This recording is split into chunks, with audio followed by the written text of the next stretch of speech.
Nithyanandam, with all auspicious blessings and grace of my Guru, Sri Paramahamsa Nithyananda Swamiji, I welcome you all again to this channel. Today I wanted to share one of my very personal experiences which I am seeing every day and which leaves me always awestruck and astounded and infinite questions of why always in my mind.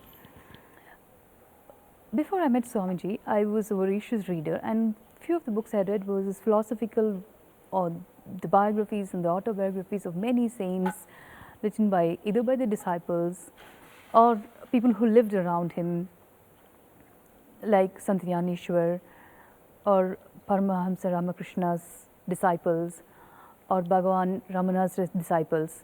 And one of the common threads I've always found in all these books were the extolation of the compassion of the masters, the exuberant extolation I would rather say, because for me it was exuberant because I could never understand what was it that someone would so elucidate or spend so much time on the compassion of the masters. For example, Sant Jnaneshwar, if you see every chapter of his Bhagavad Gita, there is a mention of his connection with his Guru, Nivritti, who was his own brother. Or even when you read Ramakrishna Paramahamsa's disciples' books, you see the way they express about him. And always found what is there? Compassion. Oh, everybody's compassion. If I see a dog on the road who is wounded, I may stop to pick him up. So what is there in that? Or if I see someone is hurting or someone needs help, I will go out and stretch my hand to help him. What is there in that? What is there for them to write so much about a master's compassion in such a way that it leaves a mark, at least for me, it left an indelible mark in my mind, that what is there for them to expand so much about compassion? And I found answers to these when I started living in the ashram. The compassion of Swamiji always leaves me with the question, why? Why will you do it? And I never found an answer that can logically tell someone that, oh, the Swamiji is doing this for this person because he is getting this out of this, or he is doing this to that person because he is getting that out of it.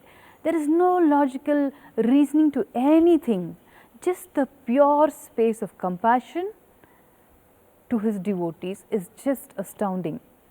Just recently, about a month or so ago, one of Swamiji's devotee, his name is Pratap Chandra Mohan, who used to live in Bangalore. He was in bed for a very long time. He was probably around 70 or 80 years old. He had several ailments due to old age and other related diseases. He passed away. When the news reached Swamiji, the first response Swamiji gave was, oh, please tell his wife, I am with her and I will come to the house. Few of us who heard it, we were a little taken aback because the husband and wife, we have seen them come every weekend program, or they will come on weekends to get Swamiji's blessings, and the wife will so lovingly carry a little food she's made for Swamiji and she will give it to him. And I have also seen every time the devotee brings the food for him, he opens it there and he eats it in front of her, so she feels satisfied and complete that what she has made for Swamiji, he has at least tasted it. So there is no doubt in the devotee's head later on at any point of her life whether Swamiji even looked at what she made. Every time I have seen this, that Swamiji does this in the darshan. But I never thought there were any special devotees, nor they were big contributors to the Sangha, as in they were not like used to come regularly or help the Sangha in other works, nor were they big financial donors in any way. They were a nice, simple, loving couple who lived in Bangalore. So, few of us were taken aback when Swamiji said that he is going to go to Pratap Chandra Mohan's house just to liberate him after his death. We were like, no Swamiji, tomorrow you have a full day schedule. I don't know whether it's even possible because it's a 1.5 hour drive from Bidadi to Bangalore city, and in traffic it could even take to 2.5 hours. Then even if our calculation was, even if Swamiji spends 10 minutes over there, then returning back another 1.5 hours, so 4 to 5 hours of Swamiji's time is taken away. especially when there were packed schedule. There was a packed program going on in Biridi. He had 3 programs going on parallelly, where Swamiji's time was split across all 3 programs. So, anyway, it was a responsibility to communicate to the wife that Swamiji said he will come, so please wait till Swamiji comes. And he didn't leave with that. He didn't expect any of us to come back and tell him, Swamiji, they have brought Pratap Chandra Mohan back from the hospital to their house. He is at home. How long we have to keep him? Nothing of that sort. Every 2 hours he would call one of his secretaries and ask him, has Pratap been brought back from the hospital? Has his body been kept at home? Does the lady need anything else? Can you please call and find out if she needs any financial resources or any other kind of support? And he made the secretary call the Bangalore Sangha and instruct them, all of you all go sit with the lady. Go to Pratap Chandra Mohan's house immediately and be a support to her. Not only did he call the secretary and inform, he himself put a message on the Facebook to the Karnataka Sangha, all of you all please go to Pratap Chandra Mohan's house and be a great support. So, even though all this was happening, we were thinking, oh, Swamiji has to drive and there is so much of time that is being taken away from Swamiji. But he did not let it go. He said no. At night 7 o'clock, there was a break of 2-3 hours. He forced us to pull out from his schedule. He drove all the way to Bangalore, sat with the lady, held her hand, psychologically supported her, comforted her, liberated Pratap Chandra Mohan, and he sat there and whatever pujas and homas were happening there for 2 hours. For over 2 hours he sat there and then he returned. Almost it was past midnight, maybe 1 or 2 a.m. when Swamiji returned to Biridi Ashram. Why he did it? There is no materialistic answers or a logical answer that we can tell you, oh, because Pratap donated so much, so he went. No, because we all know Pratap was a very nice person, a very nice, humble devotee who used to come regularly once in a while.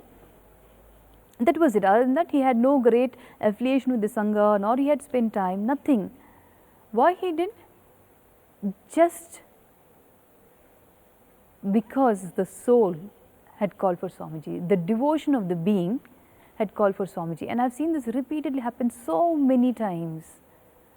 For Swamiji, it is always the devotion of the devotee, not what he is able to do or what he can do for the Sangha, or whether he will be able to support the Sangha, or whether he will be able to help Swamiji or the Sangha.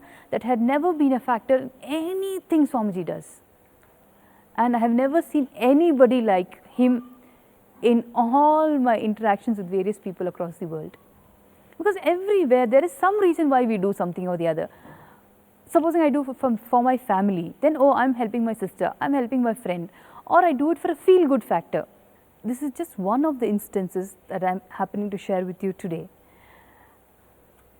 There are so many such instances where there is no reason for his compassion. There is no reason for his joy, same way. There is no reason for his joy, just he radiates joy because he is that. He radiates compassion because he is that. Is there anything that holds him? Is there any selfish motive behind that? I have never seen that. Even if I am helping someone, I will have a selfish motive of a feel good factor. Oh, it makes me feel good. I will tell 10 people, oh, you know, that person was suffering so much that day. I went and helped him. If not for me, that fellow would have committed suicide, or he would have been a financial ruin. Something, that factor is always there, either an ego or a material benefit or some kind of a psychological game that we play. But for Swamiji, I have never seen him even talk about it to anybody, which is what always sort of leaves me dumbstruck. How you will not talk? How you will not share what you have done? Why you will not share? Because for Swamiji, it is the way he exists. For us, it is the way we have to exist. Because we want to be socially accepted by our friends, or we want people to say, oh, they are so nice, she is an extremely great personality. But for Swamiji, it is not others' opinion or anything that matters to him. The only thing I have seen him again and again stand for is the integrity and authenticity for what he is here on this planet for. Thank you for tuning in, and again, I am so happy to be able to share so many such things with you all about my life in the ashram and about Swamiji. Hope to see you again. Nithyanandam.